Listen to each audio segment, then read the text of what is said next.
What's going on, guys? It's Amit. Today I wanted to discuss with you about one of my favorite watches that Rolex has ever made, the history of the Rolex GMT Master. The Rolex GMT Master was originally developed in the early 50s when Pan American Airlines asked Rolex to develop a watch that could tell different times simultaneously. Rolex quickly answered their prayers in 1954 with the first reference GMT Master, which was reference 6542. This was a stainless steel watch, dual time zones. It had an acrylic crystal. It came in an oyster and jubilee bracelet variation, and the GMT hand for second time zone function was small. It didn't have crown guards. The bezel was made out of bakelite, which is actually this really temperamental material that would break quite easily. So in 1956, Rolex had to solve this problem when they came out with a metal version of this, which made it much stronger, much more utilitarian, and much more functional in the process. This watch was also worn by a woman named Honor Blackman, who's a really sexy woman who played the very infamous character Pussy Galore in the 1964 movie Goldfinger, starring the iconic Sean Connery. Where she was wearing this big 40mm oversized watch.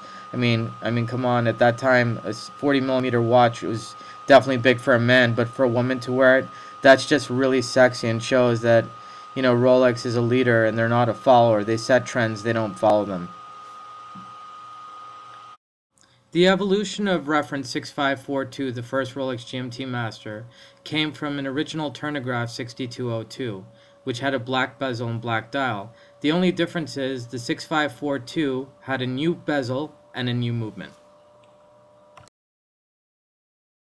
It's amazing, without fail, every time when Rolex makes an upgrade to a model, it's so subtle but so important at the same time because it's so practical and useful. The second reference of the GMT Master was reference 1675. This was produced from 1959 to 1980. It got the upgrade in that there are crown guards protecting the crown. It got the new imprinted writing on the dial for the chronometer. It got the bigger GMT hand for legibility and for visibility. So the third reference number for the Rolex GMT Master, believe it or not, probably had one of the most subtle but important changes in that it came with a quick set function, which meant you could independently move the date function, and previously you couldn't. It also came on an oyster jubilee bracelet. The indices were made out of tritium, and probably the most subtle but important feature was that it was the first time the GMT Master came in a 100-meter water resistancy instead of a 50-meter water resistancy. It ain't over till the fat lady sings. This was the fourth variation and reference 16760. This was known as the first GMT Master 2. It was only available in stainless steel.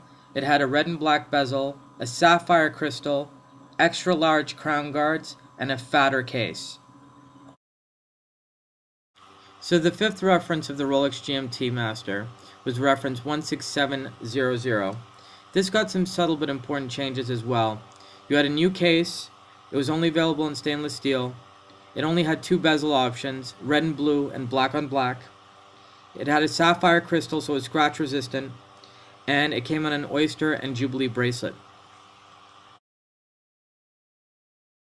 The sixth variation of the Rolex GMT Master was also a GMT Master 2, like the Fat Lady, but the Fat Lady, as you know, only came in a black and red, and that was it. This variation came in all three, so it came in black on black, black and red and blue bezels. It also came with an oyster flip-lock bracelet. It came with the sapphire crystals, the quick set, and all the other trimmings that you saw until it was upgraded in 2007. The fourth and final variation of the Rolex GMT Master is the GMT Master 2, reference 116710. This is my favorite variation of the Rolex GMT Master. This got all the ultimate upgrades, including the ceramic bezel, the newer bracelet, the newer case, the newer movement.